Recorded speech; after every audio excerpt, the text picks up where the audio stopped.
we're about to retire a lot of our workforce. And I think this is happening in a lot of mid and small sized cities because they're really great places to raise families. You have really good talent retention, especially with your mid and senior level employees. And they're about to retire. This is an opportunity for cities like Tulsa because interest in investing in that early career talent pathway is definitely heightened. That's the voice of Brooke Randalls. She helps retain college students in her city of Tulsa, Oklahoma, through her work as Program Director of Campus Tulsa. Today, she's joining us with tips on keeping your college students as part of your community's longer-term workforce, and we also give you all the details of the upcoming Young, Smart, and Local Talent Conference. I'm Amanda Ellis, and you're listening to Inside America's Best Cities, a podcast for chamber, economic development, and talent attraction professionals. You can learn more about this podcast at livabilitymedia.com. And with that, let's jump in. Brooke, thanks so much for joining us today on Inside America's Best Cities. We're here to talk about a couple things today. The upcoming Young, Smart, and Local Talent Conference in our industry that's coming up later this year, and also your work at a group called Campus Tulsa. So to kick us off, Brooke, can you talk a little bit about what Campus Tulsa is? What are your goals? What are you all doing? Yeah, Campus Tulsa, just to put simply, is really the one-stop shop for anything when it comes to internships and early career here in Tulsa. And so you might have been familiar with Campus Philly or Campus Greensboro, Campus Rochester. All of those organizations have had a really large impact on paving the way that we've done things here in Tulsa. But ultimately, what we're doing is connecting students to internship opportunities through different recruitment efforts. We provide a housing benefit for students as well. So we're connecting them with our own housing that we've worked out here with a local institution to support them through that. And then we really just cultivate a lot of events that showcase the people and the culture of Tulsa to make sure that students and interns understand that Tulsa is not just somewhere where they can have a career, but it's somewhere that they can really create community and enjoy living. How do you reach those students that you work with? And are there any requirements or criteria for them to get involved, or just if they're interested, come on in? Yeah, we're pretty strategic. We definitely have an emphasis on diverse populations and just generally historically underserved populations. And so we really create very strategic relationships with our community partners and educational institutions here in Tulsa and in the state of Oklahoma. We get really close and involved with student organizations. We hire campus ambassadors. And I would say we take a much more small scale person to person approach in terms of creating relationships and then using those to do presentations for student organizations or sponsoring different events that are happening on campus that are really working with some of our target demographics here in Oklahoma and just sharing experiences with them and then helping them find internships through our website or connecting them with employers or inviting them to come and visit us in Tulsa as well so that they can learn about Tulsa and connect with employers as well. But we do pretty strategic community organization involvement and then universities here in Tulsa and Oklahoma as well. But you're very focused on reaching students who have already decided to go to school in the region and then kind of keeping there for the long term, right? Yeah. What we want to do is retain Tulsa students. There's a lot of data that was done previously and really jump-started Campus Tulsa at the very beginning, I believe in end of 2019, 2020. And that was that we couldn't really track that students who had the opportunity to be upskilled or get education were in any way being retained in the city of Tulsa. And so what we really wanted to do is kind of change that perspective and really invest in showing students that, look, here's an internship opportunity, here's an organization you can get this experience with, and then stay on with long term. And so our mindset and kind of what I constantly tell my team is if we can make it work for students here in Tulsa and here in this region, then we give every student who's looking in at us a reason to want to come in too, because it's working, we're retaining the talent, we're creating the culture that we want to have, and that's really attractive to our students. So right now in our program, I will say we're tracking about 20 states present here in Tulsa doing internships, and I would say probably about 10 countries. And then I would say, though, when you look at the numbers and the data across our programs, we have a pretty heavy presence of Oklahoma students. So it sounds like you really want to engage them at the student level, planning that will eventually lead to full-time opportunities that keep them in the areas they grow into young adults. How have you been intentional about ensuring that some of those internships do have a strong possibility of leading to jobs? It really takes a push on the employer side for that to happen. And so we worked really closely with a lot of our local corporations here to say, what does it look like to build out early career talent pathways? And we've had a really great response.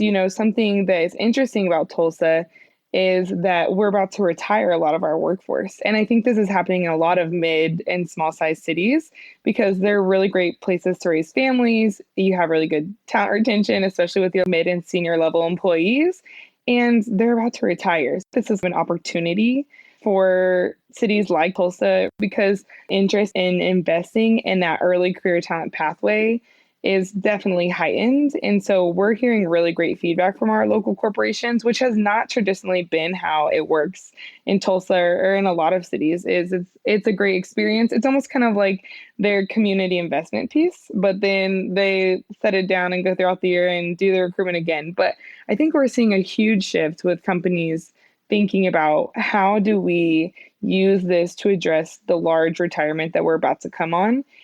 And then I think too that it takes a few really strong industry leaders. Like we'll see one strong industry leader say, hey, we're really going to invest in this. And then we tend to see a few others who might be their competitors follow.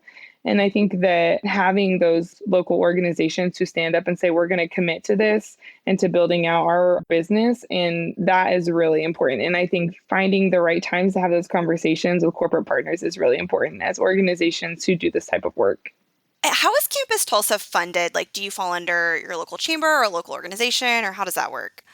Yeah, we work really closely with the chamber and definitely have a great relationship there. Although primarily we're funded through the George Kaiser Family Foundation. Their overall mission is ending the cycle of poverty. And we know that investing in workforce development, investing in students being connected to opportunity is a later in life attempt at that effort, but definitely is like a full circle approach to ending poverty and in particularly childhood poverty in Tulsa. And then I will say that we actually do have local corporations who can sponsor things.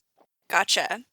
Shifting gears a little bit. So we mentioned at the top, we're also here to talk about an upcoming industry conference. So tell us, Brooke, about Young, Smart, and Local, which is coming up in November, I think, in New Orleans. But tell us a little bit about what that is, why our listeners in the space might want to get engaged. Yeah. I mean, Young, Smart, and Local is really just a place for people who are in this work to come and hear from other programs, other cities about what they're doing to retain and attract talent, and especially early career talent, and especially this generation that seems to be a mystery to a lot of people, which would be Gen Z.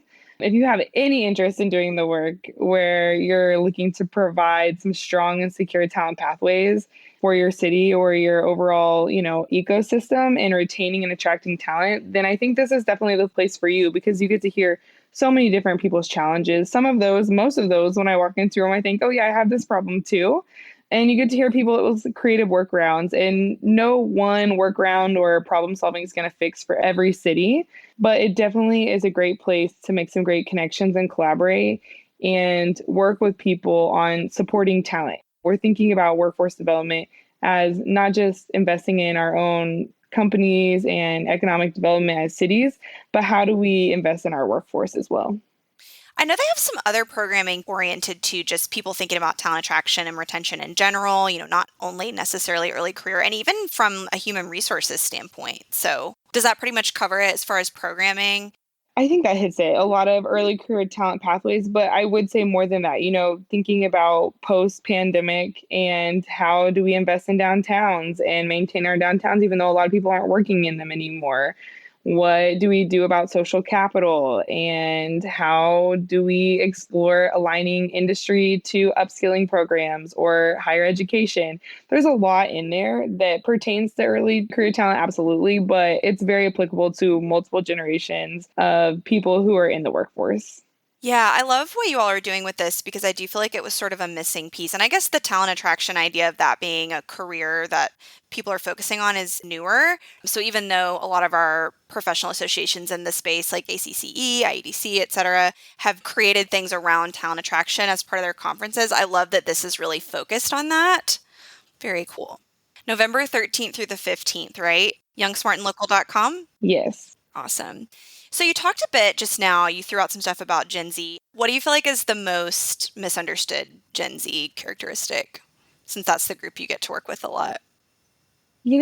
I think that there is this idea that Gen Z is very resistant or doesn't want to do what they're told. And I think I've actually found it kind of beautiful because I think that they're just more curious about the why. They don't want to do things just because it's always been done that way, or they don't want to follow orders just because a certain person is telling them. They really want to get in there and understand why. I think it really does open them to be change makers in a lot of ways and in a lot of industries because they're willing to ask some hard questions that honestly, like in our internship programs this year, we've seen some interns come up with some really cool solutions to some really hard problems. And I think it's that same quality that frustrates a lot of us is what's really their strength in allowing them to ask some of these questions and dig deeper and think about the why behind what they're doing. I feel like I've worked with so many interns in my career that were so far ahead of where I was at that time. It's impressive. Yes, very much so. So, thinking about some advice from your perspective for our listeners, where might someone want to start when it comes to working toward starting an initiative or a program or something to retain more students in their community, particularly if they don't have staff or a program devoted to this? What's some advice you would share? Yeah, this is such a hard question to answer because my advice is dependent on other people, and I would take the time to say connect with other groups who are doing this, even if you don't have the staff, reaching out to other organizations just to understand the conversations they're having with their local corporations. And I think that being able to really articulate to them how important this work is and understanding that is super, super important. And I think if someone is looking to do this work, is looking for a resource, Campus Rochester has a really great internship in a box document and micro internship in a box document that really outlines the impact that an intern or investing in a student to do some work for you in a smaller format like a micro internship, just how impactful that can be for local corporations and companies. And I think starting there and starting to lean into some of those conversations and allow those local corporations to really do that work and build that pathway is a really great place to start, especially if you don't have a team. Really putting the need and the way that it can bolster your community and your economic and workforce development within your city. I think that that's a really great place to start. It's something really anyone can engage in, right? Because I think for so many of us, early career wise, wherever you build your network is really can guide things for years after that. And those early mentors. Absolutely. And I see the potential, even high schools are trying to bridge these connections with corporations and ask the same questions that we're talking about right now. That's really unprecedented. And I am excited to see where this work will come, where you have all these entities who have the same goals and we want to work together to make these things happen. Finding those aligned partners is the only way to do this work when you don't have a team. And even if you have a team, it's still the best way to do that work too. Those other campus groups that you mentioned in other cities, are you all affiliated with each other or you're just named similarly in different communities? Named similarly, mostly in different communities. So, one thing, and this is something that I've learned really, and thankful to all of the predecessors of Campus Philly who taught me this, but I do believe that Young Smart and Local started as a way to share the way that campus organizations are really retaining and attracting talent. And it's just grown tremendously to talk about so much more. But we definitely rely on each other all the time. And all of these organizations, we're keeping an eye on each other, we're connecting with each other, and we're talking about how do we all do this and do this the right way. And this conference is a really great connector for all of us. But I've been able to pick up the phone and call multiple people that I've mentioned throughout the last year to talk through what does this look like? How are you guys solving for this? And it also helps us understand what's different about our markets as well. The job market in Philly and Tulsa is very different. So, like, how do we use each other's ideas to address our own problems, but still recognize that we have large differences in our education systems in each state that I'm talking about, and the industries that make up the jobs that we have, the projection of the jobs in our cities, and so on and so forth. But it's definitely a great network that has been very supportive of Campus Tulsa. What are your thoughts from where you sit, thinking about the future and you all largely working with college students? Are less people going down a traditional college or university path? What are your thoughts on how that might shift in the coming years, or if it even will? I think we're going to see a lot of changes, if I'm being really honest. And I actually so I had worked in higher ed before, then I did some workforce development type work in the K through 12 system. And now coming back towards the higher ed side in this role and thinking about college students, I think we're about to see huge shifts. I think that we're going to see a lot of institutions branding more of a workforce program, like the cheaper, the faster, the quicker to the role.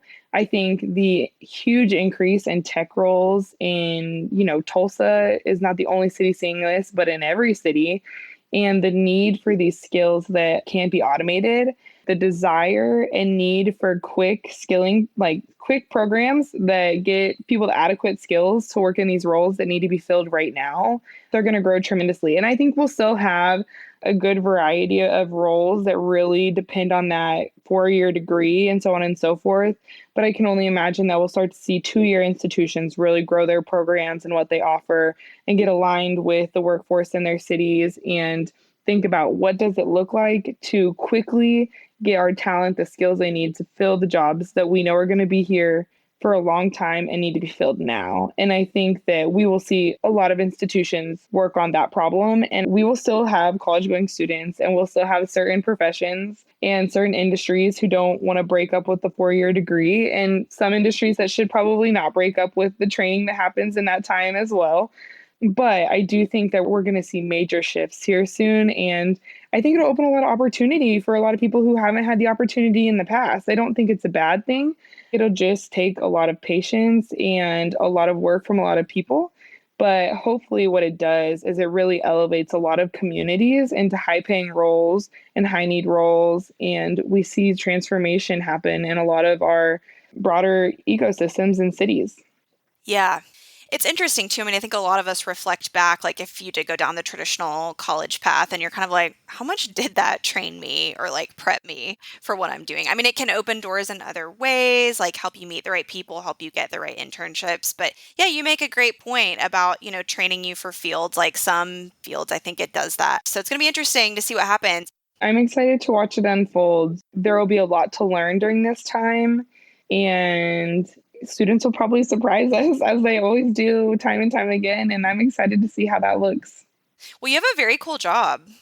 Yeah, I think so too. I get to learn a lot and be involved with a lot of different people in my own community and learn about what my community needs for a program like this to actually serve the students that exist here already. And so I think I've done well in terms of finding a role that really allows me to have some fun and learn and grow as well.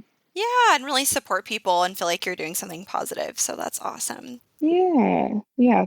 We always close out Brooke with a fun question. And the fun question is, so you of course are based in Tulsa. That's not obvious to everyone by now.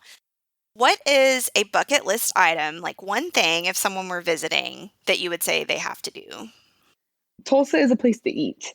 Like, I've been here for 10 years now, and I have this massive list of everywhere that serves good food in Tulsa. And it's very diverse. I try to include food from lots of different places and lots of different cultures. And you should eat your way through that list. You probably couldn't do it in one trip, but you definitely have to dive into the food scene in Tulsa. It is talked about, but my list is better than the things that you'll just find on Google. This is like mom and pop diners and little places that nobody knows about, but I know about.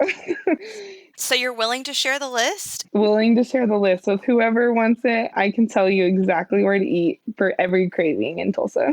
All right, good deal. Well, thank you so much, Brooke, for covering everything from the future of the workforce, Young, Smart, and Local, and all the things. Really appreciate you taking some time. Yeah, thank you so much.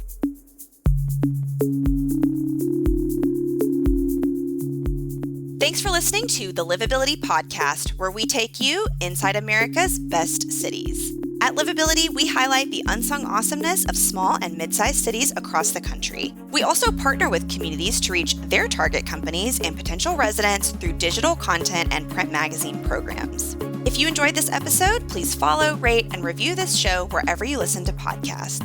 You can also learn more about us at livabilitymedia.com. Have an idea for an upcoming episode? Email me at aellis@livability.com. Until next time, from Livability, I'm Amanda Ellis, sharing the stories of America's most promising places.